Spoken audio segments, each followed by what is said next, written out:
I want to talk about what we're discussing today. And that is about how you marketers can win more customers by using behavioral science to get your customers or your potential customers to take the actions you want. In particular, we're going to be looking at how you can use these two really cool principles called reciprocity and consistency, and how you can leverage them to get better outcomes in your B2B marketing today. It's really playing a bit of mind tricks here, Kevin. We're leaning on some behavioral science, and I'm excited to get into it. Welcome to the B2B Playbook. We built this channel for small B2B marketing teams who want to drive more revenue for their business. Every week, we're showing you how to create more demand for your brand step by step using our 5Bs framework. So if you're time poor, resource strapped, but you still want to make a big impact on your business, make sure you hit that like and subscribe button down below so you don't miss an episode.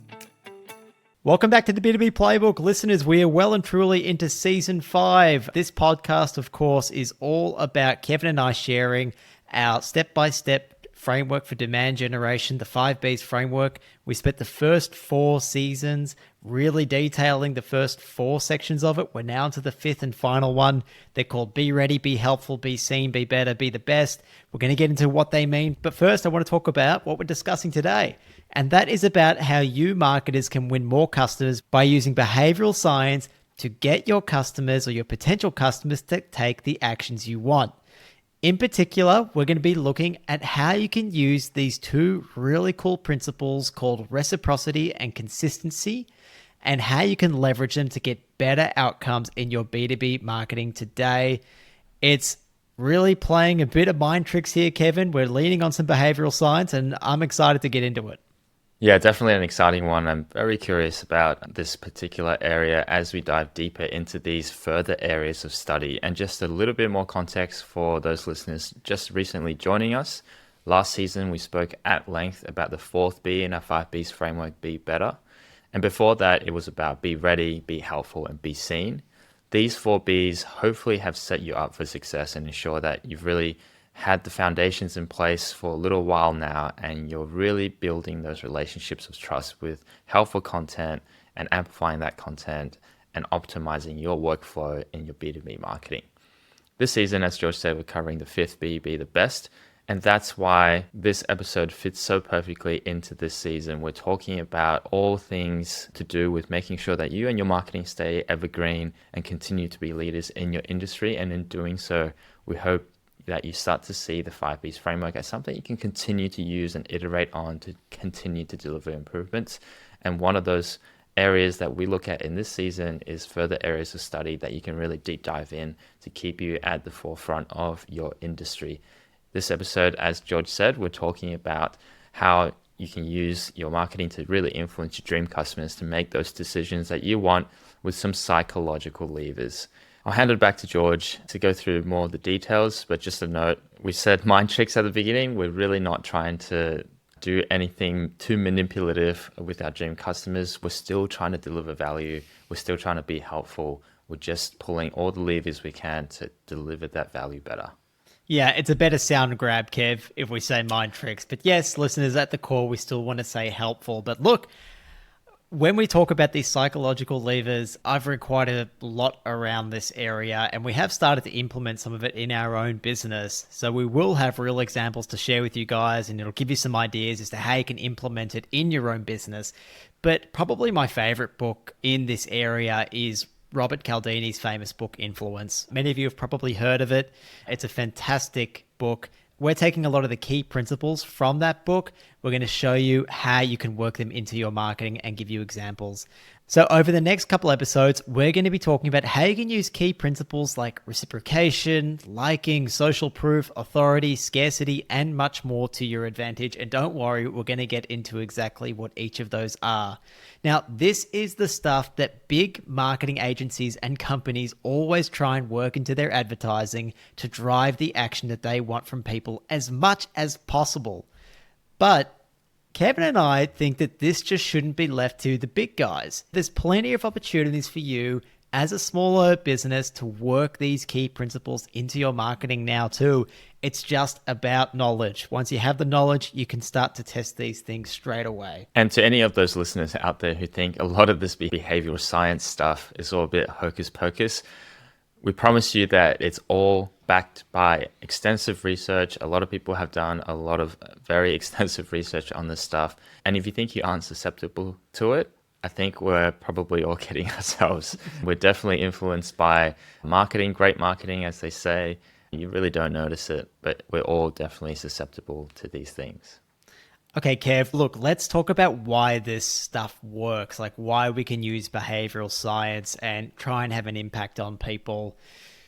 Look, we are all susceptible to what Cialdini called fixed action patterns. Now, these are automatic behaviors that are triggered in response to specific stimuli. Like when a bull charges when it sees a matador's cape, we all have triggers that automatically activate specific behaviors.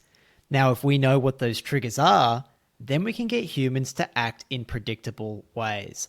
And a pretty cool experiment that shows how powerful these fixed action patterns are, Kev, is one that researchers ran with a mother turkey and its chicks. Now, mother turkeys, they're typically very nurturing to their chicks. However, this behavior is not simply driven by the sight of their chicks. Rather, it's primarily triggered by the cheep sound that the chicks make. Now, this sound acts as a reliable signal to the mother turkey that the small creature nearby is actually its offspring and not a threat or an enemy. Now, this is a classic example of a fixed action pattern. The chick's cheep acts as a trigger that activates the mother's nurturing instinct in the turkey. Now, Cialdini shares this awesome experiment that really shows the power of this principle. And in this experiment, a stuffed polecat, which, Kev, I'm not exactly sure what that is, but apparently the polecat is the natural enemy of the turkey, and the polecat is introduced to the mother turkey. So the mother turkey's immediate reaction should be to attack the intruder. But when that polecat was stuffed with a speaker that emitted a cheep sound, the mother turkey's behavior does a complete turnaround. And instead of it being super hostile, it became very nurturing, even though visually it's still confronted with what should be perceived as a threat. So look, this story isn't about humans, Kev, but it really highlights the power of a single simple trigger that prompts a strong and automatic behavior, or a fixed action pattern, as Cialdini calls it. Now, despite the presence of that enemy there, the polecat, the cheep sound overrides the turkey's natural defense mechanism and triggers the mothering response. Now, this concept, it can be translated to human behavior too, I promise, especially where certain cues or triggers can lead to automatic and predictable responses. Now, for us in marketing and sales, understanding what these triggers are, that can help us design strategies and tactics that really help us effectively influence those consumers' behaviors. And those triggers are really what we're looking at in the principles that we're talking about today and the coming episodes. The first one we'll dig into is that principle of reciprocity, as George introduced earlier in the episode. So let's talk about that principle. Reciprocity is one of the very powerful principles to come from the influence book. This principle operates on a very deep-seated human and instinctual level. And basically, as the principle name suggests, there's an obligation that triggers within us to give back what we receive. In other words, if someone does something for you, nice, not nice, whatever it may be, you naturally want to do something back to them in a similar vein. Yeah, we don't like to owe people favors, Kevin. It's the same reason that I have this horrible guilt that my partner and I have been invited over to a friend's place for dinner twice, but we haven't yet found the time to have them back. We are in serious dinner debt and we want to get out of it right now. Actually, Kevin, this Saturday, we put it in the diary. We're trying to clear some of our dinner debt. We've got some people coming over. Anyway, that's beside the point. That's a great example, George. And I think outside of our personal experiences, this is one that's quite universal across the board. We see a lot of these cases and examples in popular media as well. So the show Big Bang Theory, there's a couple of episodes where Sheldon really goes into this concept of gift giving having to be the same and equal value. So it's a real struggle to give the right present. But outside of that case, outside of those fictitious cases, I'm sure all our listeners and ourselves included have experienced that when it comes to gift gifting. It's a great illustration of that principle of reciprocity. We want to give a gift that is on the same level as the gifts that we receive, whether that's equal value, equal sentimental value, monetary value, whatever it might be. We always want to naturally give something back of the same value or potential impact as we have been receiving. I love that. I love that. And look, let's look at another kind of story to further illustrate this principle of reciprocity, Kev. There was actually a really awesome experiment conducted by a sociologist called Philip Kunz. And during the holiday season, he sent out a surprise batch of 600 Christmas cards to total strangers. Now, these weren't just run-of-the-mill generic cards. They were warm, handwritten greetings with photos of his family, offering good wishes to the recipient and their family.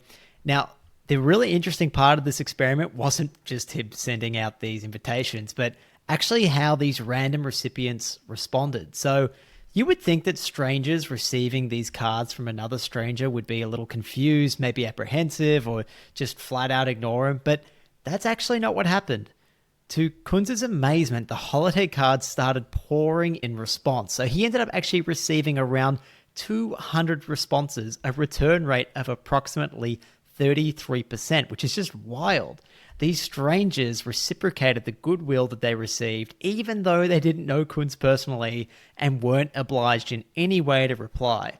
It shows that this strong response really demonstrates that human instinct to reciprocate perceived acts of kindness. One more example of this principle in practice, really that power of reciprocity is not just confined to our anecdotal evidence or some of these social experiments on humans or turkeys alike. It has certainly been very effective in several more formal studies and various business practice studies as well. For instance, in the restaurant environment, there's another study that provides really compelling evidence to prove this principle. So in this particular experiment, servers were asked to give patrons a single mint at the end of their meal with the check. In this scenario, the servers saw that there was an increase of the tips by around 3% just from the simple act of giving a single mint with the check. On the face of it, that might appear to be a pretty small increment. But if you consider this against the rest of the restaurant industry where margins are super thin, tips constitute basically a very significant chunk of server income. And we're talking about the US market here, obviously very different in Australia where tipping isn't part of the culture. But in that case, in the US case, where in fact tips do make up a significant part of a server's income, that's really where that power comes in. When the server starts to give out 2 mints, the tips didn't just double from 3% to maybe 6%. They actually skyrocketed to increase to a whopping 14%. So from 3% with 1 mint to 14% with 2 mints. And then the researchers really took that experiment even further. So they took it up another notch.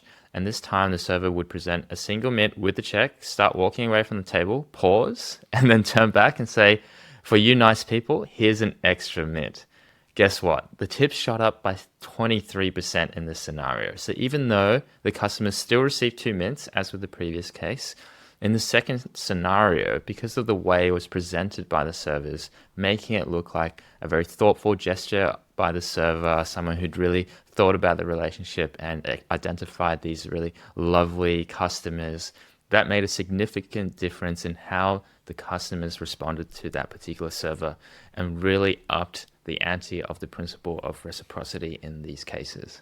Wild, wild. Look, a little mint goes a long way, but listeners, we're not telling you to go and send mints to all your potential customers, existing customers. Let's talk about how you can use this principle to improve your marketing, to improve your sales. So this is a really, really powerful principle. I actually think it's one of the most powerful that you can have in your toolkit. I think it starts by asking yourself, Kevin, listeners, how can you just keep giving without the expectation of receiving back? You can give value in the form of free helpful content, free trials of a service.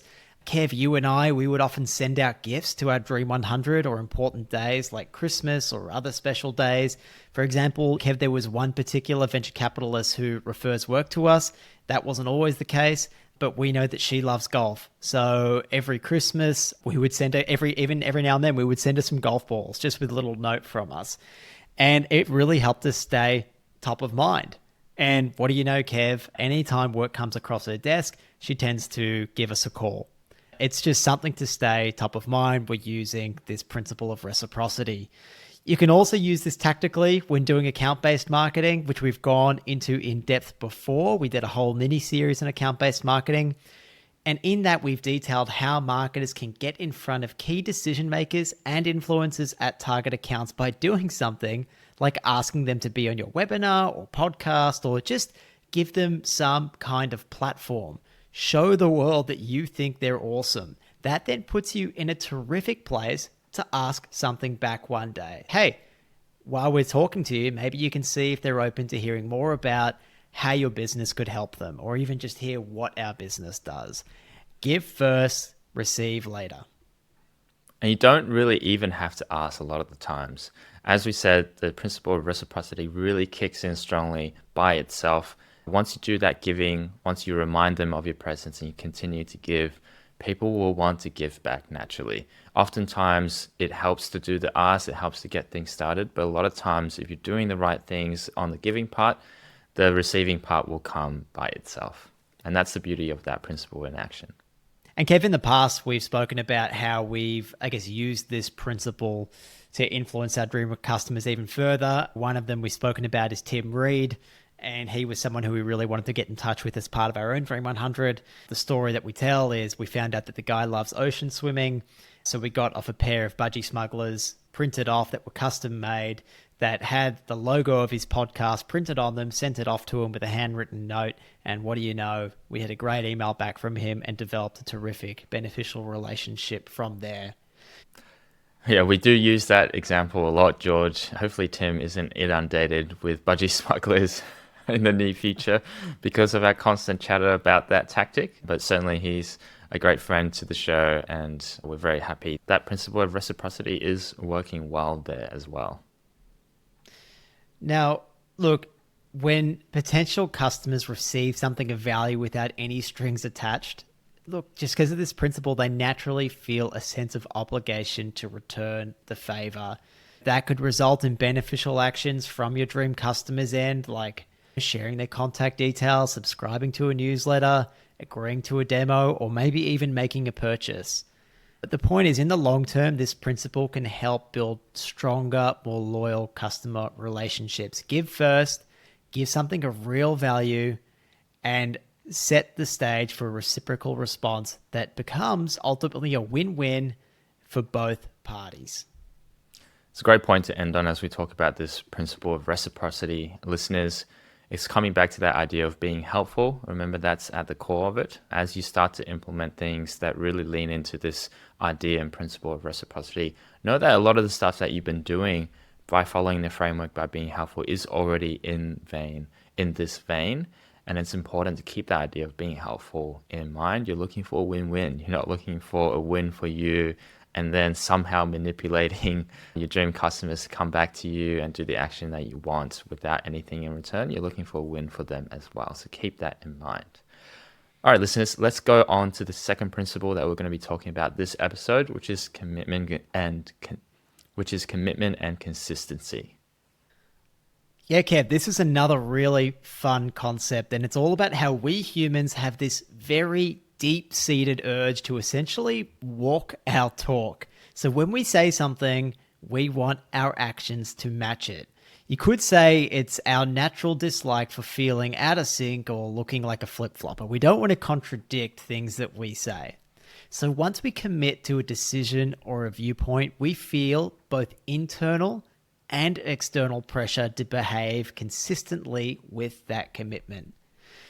This drive really stems from our instinctive aversion to what is called cognitive dissonance, which is a state of mind where we hold contradictory beliefs, ideas, or values. Now, the principle of commitment and consistency can have a huge impact on people's behavior. And so that means, again, it becomes a potent tool for you marketers when we're trying to use it for persuasion and influence. I'm sure the term cognitive dissonance is very much in the natural vernacular of a lot of people, but let's go through a few stories and examples to really illustrate this principle of commitment and consistency. So one story that we came across to illustrate this principle is that back in the 60s, there was this really smart guy called Jonathan Friedman who ran a very neat experiment on this particular principle. He got a lot of volunteers to knock on doors in a California neighborhood, asking the homeowners to put up a little 3-inch sign in the window of a car, and it said, "Be a safe driver." It was a good cause, and the sign was pretty inconspicuous, so quite a lot of people agreed to do this. Here's where things obviously got interesting, as these things go. A couple of weeks later, another volunteer showed up at these homes, and this time the ask was to install a much bigger and frankly quite ugly sign in front of their lawn, which screams out, "Drive carefully." Now, you'd think that most people would turn down the chance to plonk that, I guess, an eyesore in the beautiful front yards. This is the 60s, right? Actually, no. It turns out it turns out 76% of the people who were asked then agreed. It turned out that 76% of the people who agreed to put up the small sign also said yes to this big, much uglier one. But in contrast, when they made the same ask to a bunch of homeowners who hadn't been asked about that small sign earlier, only 17% agreed. Now, that's something to note, isn't it? That people who have said yes to a particular position, who have committed to it, will actually stick to it, even though the pressures around sticking to that view are changing. They feel this internal and external pressure to actually stick to that point of view, of sticking to that message of driving carefully, telling others to be careful drivers and good drivers, even though it comes at a greater cost later on. I love how much these experiments just are designed to mess with people and just push how far people will go. I think I would really like to be involved in them. But let's have a little bit of a deeper look into actually what's going on here. Look, that shows us right there the power of commitment and consistency. It's once you have said yes to a small request, especially one that aligns with a good cause or your values, then you feel roped into that. You find yourself saying yes to bigger related requests because you want to stay true to your initial decision. Now, this is what salespeople and marketers often try and tap into. I don't know if you've heard, there's that foot in the door technique that a lot of salespeople use. You start with a tiny ask, something that's easy to agree to. And once that initial yes is secured, it really paves the way for a bigger yes and another yes after that. And that's because saying yes to the small thing sort of nudges your self-image a little. So you're more likely to keep saying yes to stay in line with this new image of yourself. It's starting to sound a little like mind tricks, George, but let's remind our marketers how they can use this principle for good. So how can you use this principle? You start small. Maybe you ask your potential customers to fill up a quick survey, potentially sign up to your newsletter or download a free ebook or content of good value. As long as it's connected to what you're offering and it actually adds value to your customers, remember to be helpful. Then I think that really sets you up to then take the next step with them. So once they take that first step, they've made a small commitment. Now you can follow up with ever increasing bigger asks. Attend a webinar and scheduling a demo with them, or talking further with them about their pain points, or trying to give them, or even trying to offer a free trial to your product or service. With each of these steps, their commitment deepens and they're more likely to end up buying your product or service. And this looks a lot like what we're trying to build a lot of the times when we're doing that nurture process. We're being helpful and then we're nurturing those relationships by offering continued value for your dream customers, for the customers that you're targeting. So it's not a hard sell here. You're just gently guiding your potential customers along the decision-making process and journey, and along the way giving them as much value as possible. And that's the beauty, as much value as possible to really see the value that you can drive, to really see the value of your product or service. And that is effectively the beauty of understanding and using this principle of commitment and consistency. Yeah, I guess the goal here is with each step, with each yes that you get, you want to move them up the value chain, try and get a bigger and bigger yes out of them. Now, Kev, you and I could probably have a cheaper paid offering that's an entry to the B2B incubator, right? Like our program, the B2B incubator, is priced at $2,500, and we're asking marketers to make the jump from our free content to that price point. But you and I have discussed introducing something cheaper, like a $49 mini course, to just try and get a micro commitment from our dream customers, get them spending money with us, deliver a ton of value in return for it. And then we know that they're going to be much more comfortable and likely to progress up our value chain and purchase one of our higher ticket items. And certainly it's things that we're testing in the background, but always keeping in mind that we want to be helpful. I think in the end, we ended up offering a free sample of the course, a preview of the course instead. You can find that on the B2B playbook at the b2bincubator.com.